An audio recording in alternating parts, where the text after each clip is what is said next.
Okay, so here we go with another unboxing, and this is something new. This is Batman Forever, the retro collection from Spin Master. So they're trying something a little new.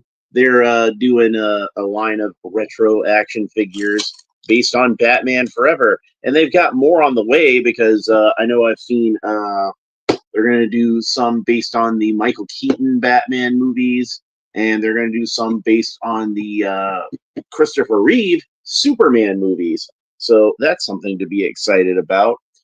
You can see that the packaging artwork is made to look very similar to the artwork that we saw on Kenner's Batman Forever action figure line back in the day. Definitely takes me back.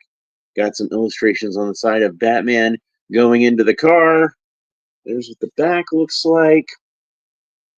So I don't have any of the rest of these figures yet, but from what I can see online, they are figures that are based on the original Kenner Batman Forever figures. I suspect what they did was they did scans of the figures and adjusted them slightly, somewhat in various ways. I'll point them out when I review them.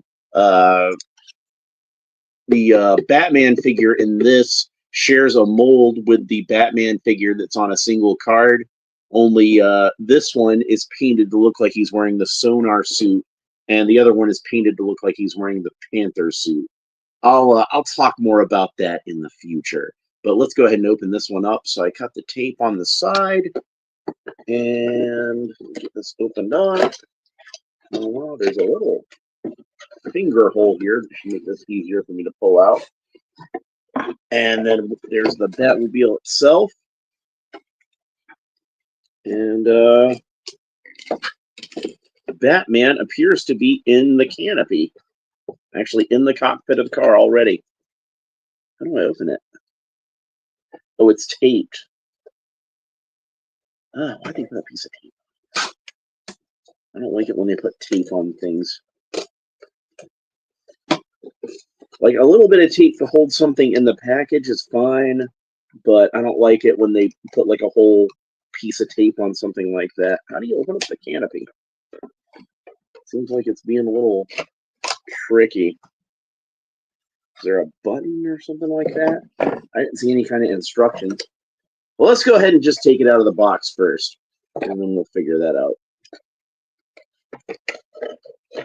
So there's these little tabs on the back. You see these a lot of the times with Spin Master figures. You just kind of twist them, and then it comes off. So there's our Batmobile out of the package. And it's got like clear pieces in it. You see where the Batmobile lights up in the movie, but it doesn't look like there's any kind of light features or anything. It didn't say anything on the box.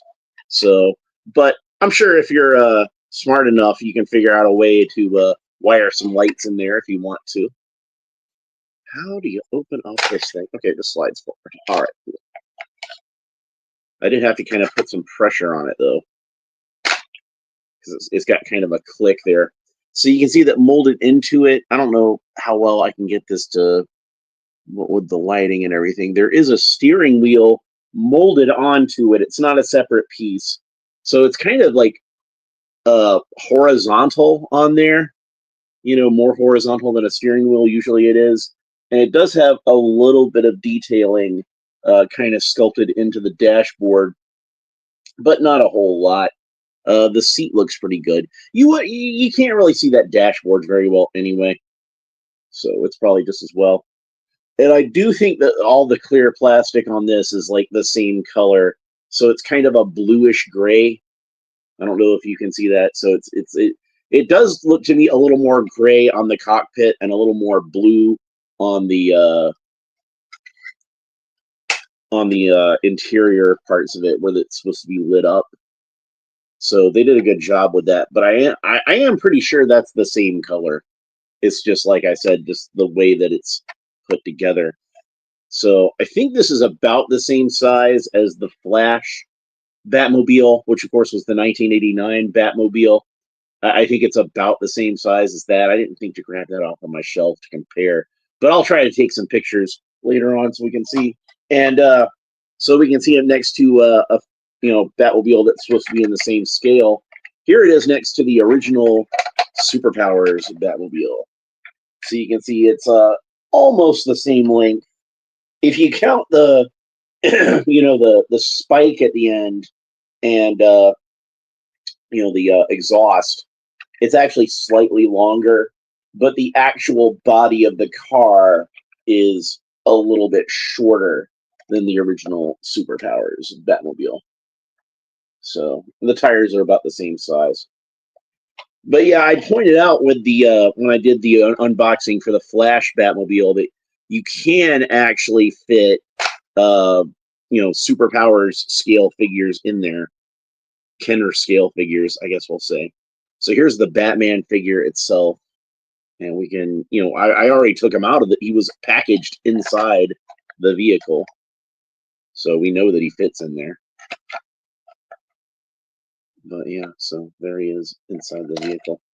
All right, so let's go ahead and assemble it because obviously it's got some parts that we need to put on here, namely the fins. And one of the things that's fairly distinct, I think, about the Batman Forever Batmobile is it does have these huge fins that go on there. So it's got like the two fins that go on either side, and they're just kind of like this size that the fins on they're a little bit bigger than the 1989 fins. Maybe Batman's compensating for something, I don't know. But you can see it's got these kind of oblong holes on here, so they should kind of click in here. And the fins look to be identical. It doesn't say anything about the fins being different, so I'm just going to say they're identical and go ahead and pop them in.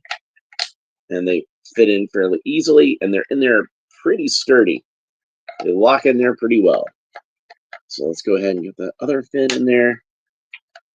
So there we go. They're the side fins. Now that probably would have been enough fin for anybody, but Joel Schumacher don't do anything subtle. So we got the big old bat fin. Now everybody knows that knows me. Anybody that knows me well enough knows that my favorite Batmobiles are the 1989 and the 1966 versions of the Batmobile. And to me, those are like the gold standard. Like the 1966 one obviously is awesome. Like, just no argument there. And the 1989 one managed to, be its own thing. And to me, the 1989 one has still not been surpassed. There's not been a Batmobile that's been as good as that one.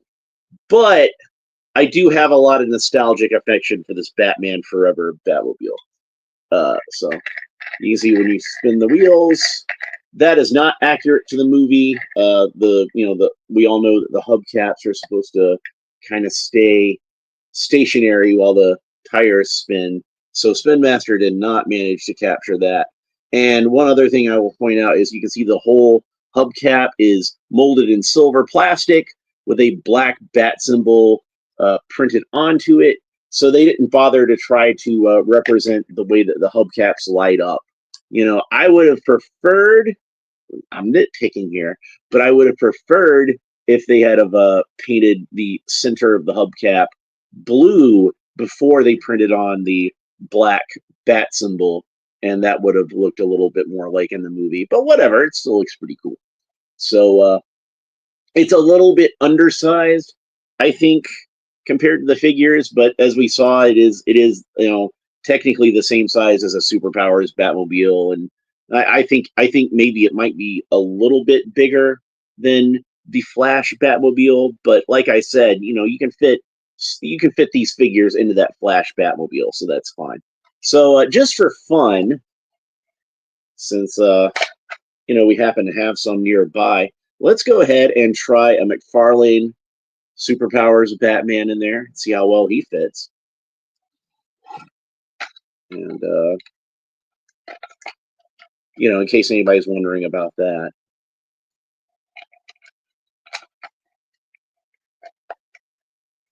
I'll raise his arms up a little bit because I think that'll make him fit in there a little better. So kind of have his fists resting on the console there, and then we can go ahead and.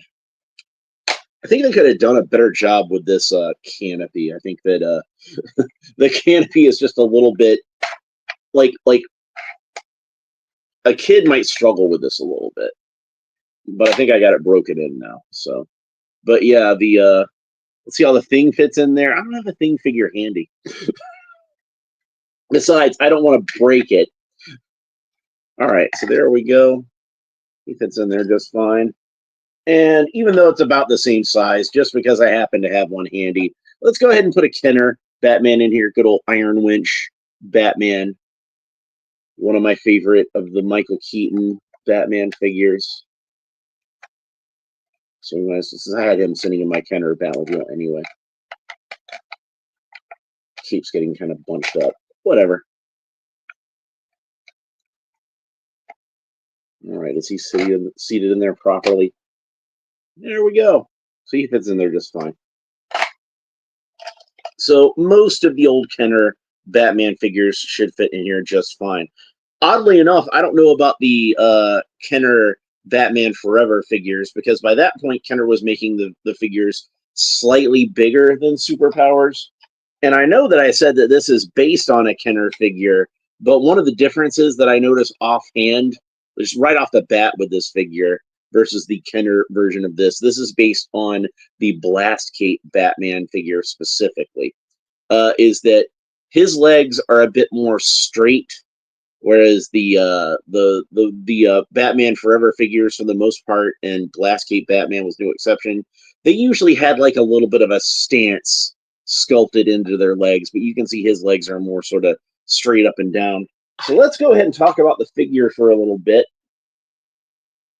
And as I pointed out, he is based on Blast Cape Batman from the original Batman Forever line. I wonder if, well, I've got a few of these around. Yeah, I got my carded Two-Face. So I can actually show you Blast Cape Batman. I don't have one handy to show you, unfortunately, that's loose, but you can see on the illustration there's what he looked like. He's the one in the middle there. So I do have one that I ordered off of eBay last week. So hopefully that will be showing up in time before I can get or at least get around to opening these whenever I'm able to get them. But yeah, he'll have the same mold as this one on the single carded version. So you can see that this Batman is painted with kind of a slightly bluish metallic gray color, very close to the color that the Sonar suit was in the movie. Now, besides the legs being a little straighter, and there's some differences on the back, I'll show you whenever I actually get that figure from eBay. There is a difference with the articulation on this figure too, which let's go ahead and talk about the articulation right now. So Batman's head rotates all the way around, and of course his arms rotate all the way around at the shoulders, just like a Kenner figure would from the 90s, like an old Batman Forever figure. But they actually have a little bit of additional articulation on here, because now the arms raise up at the sides, like a more modern Spin Master figure. So that's nice.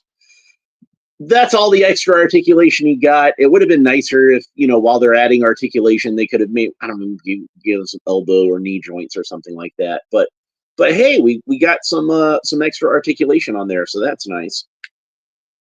And as I pointed out, this is pretty much in scale with old Kenner 90s, 80s figures. You can see he is just a little bit slightly taller, if you don't count the ears, a little bit slightly taller than the Superpowers McFarlane Batman. So Batman has legs that can kick forward about that far and kick back about that far. There's no knee articulation. There's no ankle articulation, no wrist articulation, no elbow articulation. This is a simple, 90s style action figure. And in fact, it's got a little bit of extra articulation versus your average 90s style action figure. So yeah, a little bit of a bonus there, I guess.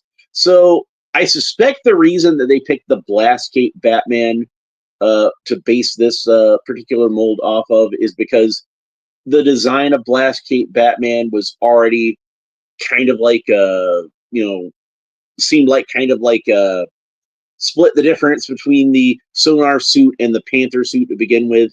So the one that's in the single card is painted like the Panther suit. This one is painted like the Sonar suit. You can see that it does not have the emblem actually sculpted into the armor. It actually just has the emblem kind of painted on there. And since they had to paint it on there, they painted it black, which really the emblem should be the same gunmetal color as the rest of the suit. But I think it looks good in black, personally.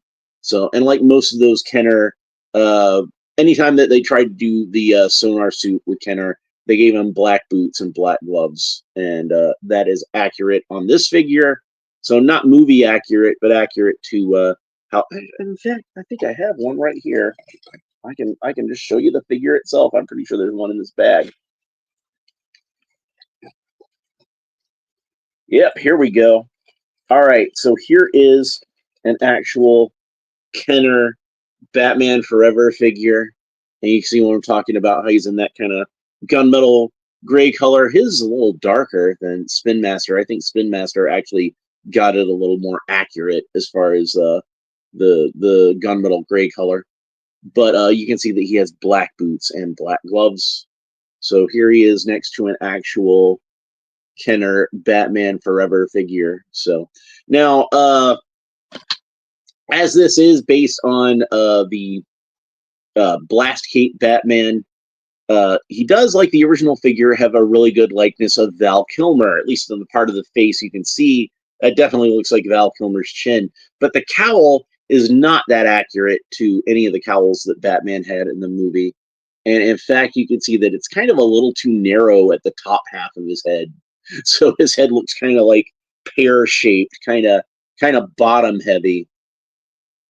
But like I said, the original Blast Cape Batman kind of had that same sort of problem, but it seems like it's a little magnified on the Spin Master version, unfortunately. And another difference is the way the cape is attached. Most Kenner capes that were fabric capes at this time would have been clipped on at the neck, the way that Superpowers capes generally are.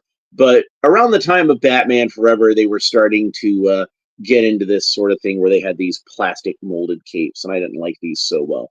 So if you wanted to try to put this guy into a Batmobile, you would have to remove his cape, and that's how a lot of kids wound up losing the capes. But Spin Master has the capes, permanently attached to the figure.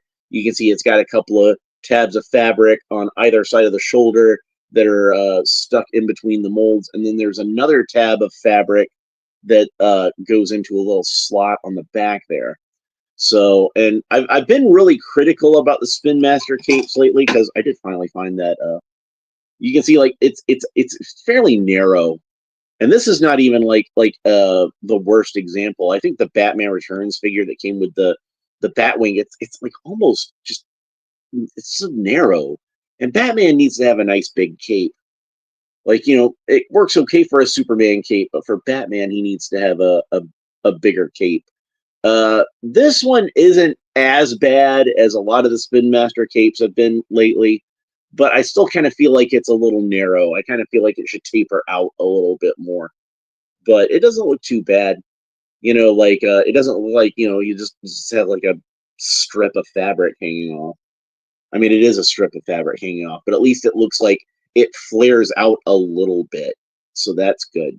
So anyway, it's a decent enough figure, I think. And if you're a fan of the old Kenner Batman figures, it does tickle that little bit of nostalgia. So I like it. I think it's pretty cool. So and then like I said, it's not 100% accurate to the Sonar suit that he had in the movie, but it's pretty close. It's pretty close. I think that it turned out pretty well, and I'm looking forward to seeing more figures in this line. I'm looking forward to seeing more of what Spin Master is going to do with these retro figures. Like, are the Batman Forever? The Batman Returns figures. Are those going to be like the Kenner figures, or are those going to be new sculpts? I don't know yet. Hopefully, when they do the Penguin, they'll do a more movie accurate Penguin than Kenner did, because that one hardly looked anything like the character in the comic book at all. So this was for what it is fairly inexpensive. It was only like $20.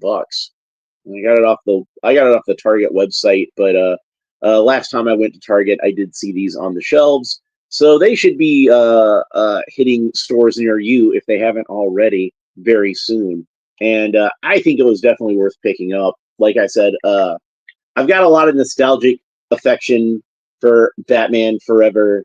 Like around the time that they came out, there was just a ton of merchandise, and I've always been a big fan of Batman, so I wanted to get as much merchandise as I could. And like it wasn't like Batman and Robin had a ton of merchandise, but I didn't really like that movie, so I didn't buy as much. I still bought some, but I didn't buy as much as with Batman Forever, which was a movie that I enjoyed fairly well. Like, it's not like a perfect movie or anything like that. It's kind of, I feel like Batman Forever is the most popcorn Batman movie. It's definitely like a very, very popcorny sort of Batman movie. I mean that in the best possible way.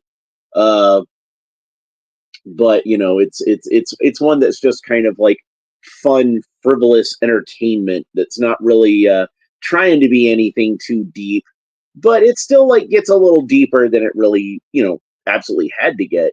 There's some pretty cool, interesting psychological stuff that they do with Batman in that movie, I think. And Val Kilmer did a good job as Batman. I thought he was good in the role. Jim Carrey was a fun Riddler. Uh, Chris O'Donnell was just, I guess he appealed to girls at the time. So, he was no Burt Ward, let's be honest. Man, but yeah, having the Keaton retro figures coming out will be really cool, and the Christopher Reeve stuff. Maybe they can even get around to doing like the Adam West version of Batman in this style, or something like the Dark Knight movies, the Christopher Nolan characters. It'd be cool to have them in like an 80s and 90s style. I think some days you just can't get rid of a bomb. But yeah, Adam West would be really cool. I think that would fit really well in with this. But yeah, do like the Christopher Nolan movies, or like the Zack Snyder movies. I think would be really cool to see in like a Kenner style of format. It's really cool that Spin Master did this, and I really wasn't expecting it. I was kind of expecting, if anything, McFarlane would get around to doing it, since he was doing superpowers already. But it looks like uh, Spin Master kind of sniped that out from under him. Anyway, I haven't found any of the single carded figures at Target yet, and I haven't seen them on the website. But as soon as I'm able to get them, I will, and then I'll get around to unboxing those. But those are like with this one, it's based on those Kenner molds. So the Riddler is based on this version of the Riddler, and Two-Face pretty much is based. Oh, that's the wrong one. Two-Face looks pretty much like this version of Two-Face. And Robin is based on the Hydro Claw Robin design, which I thought was an odd choice. But we'll talk more about that when I get those figures. And if you want to make sure you don't miss that episode whenever that eventually happens, make sure you like and subscribe, all the fun YouTube stuff down below. Leave a comment. Let me know what you think about Batman and his Batmobile, both these toys and the character and vehicle in general. What's your favorite Batmobile?